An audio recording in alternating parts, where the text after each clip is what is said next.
રાધનપુર શહેર અથવા તો રાધનપુર તાલુકાના ગ્રામ્ય વિસ્તારના છો તો તમને ખબર હશે કે રાધનપુર શહેરમાં કેવા પ્રકારની દારૂની છૂટ આપવામાં આવી છે। તત્કાલીન પીઆઈ એમ.કે. ચૌધરીના રાજમાં કેવા પ્રકારની આ દારૂની મહેફિલ માણતા લોકો પણ જોવા મળે છે અને રાધનપુર શહેરના રસ્તાઓ ઉપર રખડતા દારૂડિયાઓ પણ જોવા મળે છે। આ બાબતની અનેક વખત મૌખિક રજૂઆતો કરવામાં આવી છે, લેખિતમાં પણ પ્રાંત કચેરીમાં સંકલનમાં પણ રજૂઆત કરવામાં આવી છે અને આ રજૂઆતો બાદ પણ રાધનપુરમાં અનેક જગ્યાએ દારૂનું વેચાણ ચાલુ હતું એ પણ તમને પણ ખ્યાલ હશે।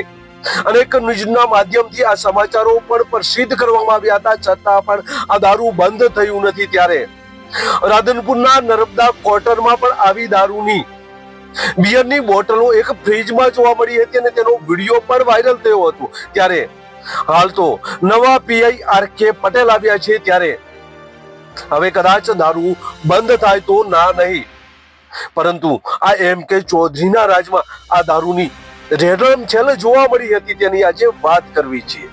નમસ્કાર, હું છું તમારી સાથે નાનજીભાઈ ઠાકોર, આપ જોઈ રહ્યા છો ક્રાઇમ આવાજ ન્યૂઝ।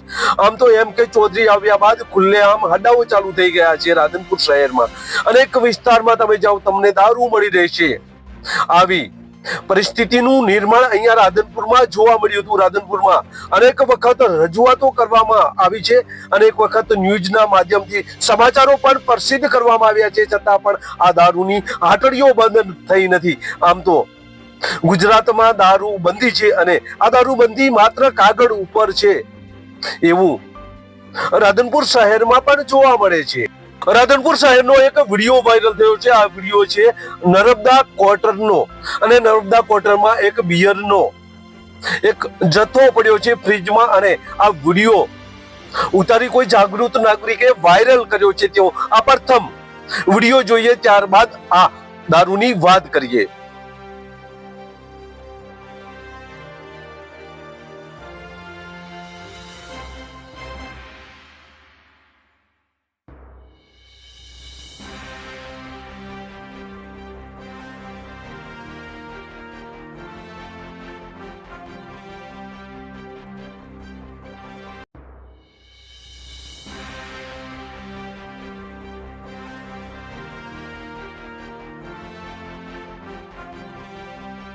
રાધનપુર પંથકમાં તત્કાલીન પીઆઈ એમ.કે. ચૌધરીના રાજમાં છૂટ આપી હોય તે રીતે દારૂ વેચાતો હતો અને આવી રજૂઆતો તેમના વિરુદ્ધ પણ ફરિયાદો થઈ છે। ત્યારે હાલ તો તેમની બદલી થઈ છે અને તેમની જગ્યાએ આર.કે. પટેલ રાધનપુરનો ચાર્જ સંભાળ્યો છે। ત્યારે આર.કે. પટેલ દ્વારા આ વિસ્તારમાં ફરી દારૂ બંધ કરાવે તેવી લોકમાંગ ઉઠી રહી છે। આમ તો એમ.કે. ચૌધરીને અનેક વખત રજૂઆતો કરવામાં આવી હતી, છતાં પણ એમ.કે. ચૌધરીએ તેમના વિસ્તારમાં દારૂ બંધી કરાવી ન હતી અને તેમના વિરુદ્ધ પણ રજૂઆતો કરવામાં આવી હતી। રાધનપુર તત્કાલીન પીઆઈ એમ.કે. ચૌધરીની હાલ બદલી થઈ છે અને તેમની જગ્યાએ આર.કે. પટેલ આવ્યા છે। લોકોને વિશ્વાસ છે કે આર.કે. પટેલ આ તમામ હડાઓ બંધ કરાવશે અને 2 નંબરના ધંધાઓ પણ બંધ કરાવશે। બસ એ જ। જો તમે અમારી ચેનલમાં નવા છો અને આવા જ લેટેસ્ટ ન્યૂઝ જોવા માંગો છો તો અમારી ચેનલને અત્યારે સબસ્ક્રાઇબ કરો, જેથી આવનાર લેટેસ્ટ ન્યૂઝ તમારા સુધી પહોંચી શકે। નમસ્કાર।